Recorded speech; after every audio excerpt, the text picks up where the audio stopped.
Fact number 1.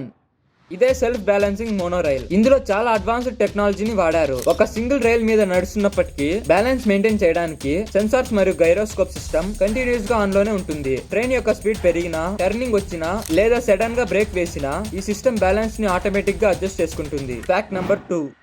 Cost, price మరియు rate మధ్య difference ఏంటో మీకు తెలుసా? అన్ని పదాలు డబ్బుల గురించి అయితే 3 పదాలు ఎందుకు? First cost. కాస్ట్ అంటే ఏదైనా వస్తువు మ్యానుఫ్యాక్చర్ చేయడానికి వచ్చిన ఖర్చు. ఫర్ ఎగ్జాంపుల్ ఈ బ్యాగ్ ని చేయడానికి 300 ఖర్చు వచ్చింది, అప్పుడు దాని కాస్ట్ 300. Next price. ప్రైస్ అంటే ఆ మ్యానుఫ్యాక్చర్ అయిన ప్రోడక్ట్ ని మనం ఎంత డబ్బులకి కొంటున్నామో దానినే ప్రైస్ అంటాము. ఫర్ ఎగ్జాంపుల్ 300 బ్యాగ్ ని మనం 500 కొంటే అప్పుడు దాని ప్రైస్ 500. నెక్స్ట్ రేట్ అంటే పర్ యూనిట్ యొక్క ప్రైస్. అంటే ఏదైనా ప్రొడక్ట్స్ ని బల్క్ గా కొనేటప్పుడు మనం రేట్ అనే పదాన్ని యూజ్ చేస్తాం. Fact number 3.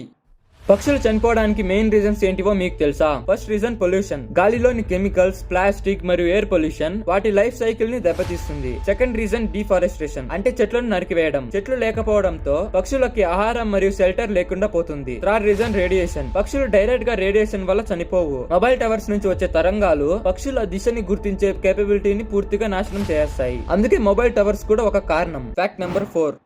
మన భారతదేశంలో ఉండే వెహికల్స్ పై 10 డిజిట్స్ నెంబర్స్ మాత్రమే ఎందుకుంటాయి? 5 డిజిట్ నెంబర్ ఉంటే బాగా గుర్తు పెట్టుకోవచ్చు కదా. వెళ్ళి 10 డిజిట్స్ లో ఫస్ట్ 2 లెటర్స్ మన స్టేట్ ని రిప్రజెంట్ చేస్తాయి, అది అందరికి తెలుసు. నెక్స్ట్ 2 నెంబర్స్ ఆ ఏరియా యొక్క ఆర్టీఓ ఆఫీస్ ని రిప్రజెంట్ చేస్తాయి. నెక్స్ట్ 2 లెటర్స్ కూడా ఆర్టీఓ వాళ్ళు ఐడెంటిఫికేషన్ కోసం వాడతారు. ఫైనల్ గా లాస్ట్ 4 నెంబర్స్. ఈ నెంబర్స్ మన నెంబర్ ప్లేట్ లో మెయిన్. ఈ నెంబర్ ని యూనిక్ రిజిస్ట్రేషన్ నెంబర్ అని అంటారు. అంటే ఈ నెంబర్ వల్ల మన బండికి ఇతరుల బండికి తేడా తెలుస్తుంది. Fact number 5.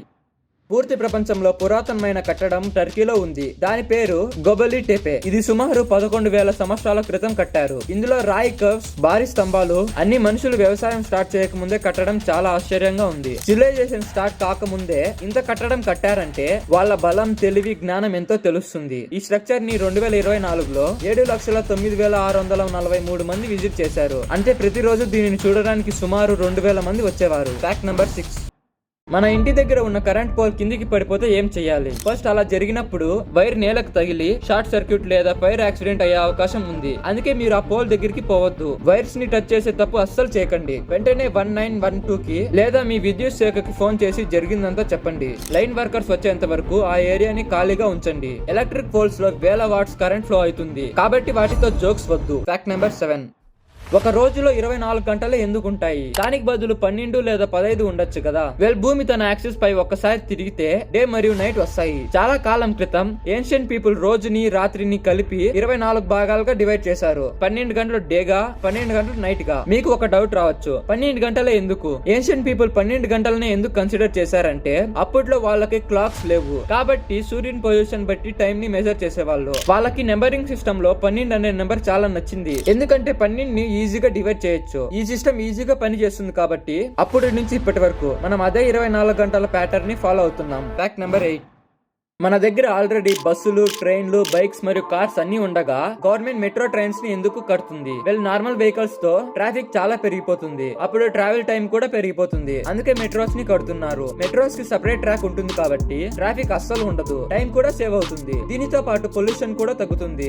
మెగా సిటీస్ లో లక్షల మంది ఫాస్ట్ గా, సేఫ్ గా ట్రావెల్ చేయడానికి మెట్రోస్ బెస్ట్ సొల్యూషన్. అందుకే ఈ రోజుల్లో ప్రతి పెద్ద సిటీ మెట్రో డెవలప్మెంట్ మీద ఫోకస్ చేస్తున్నాయి. Fact number 9.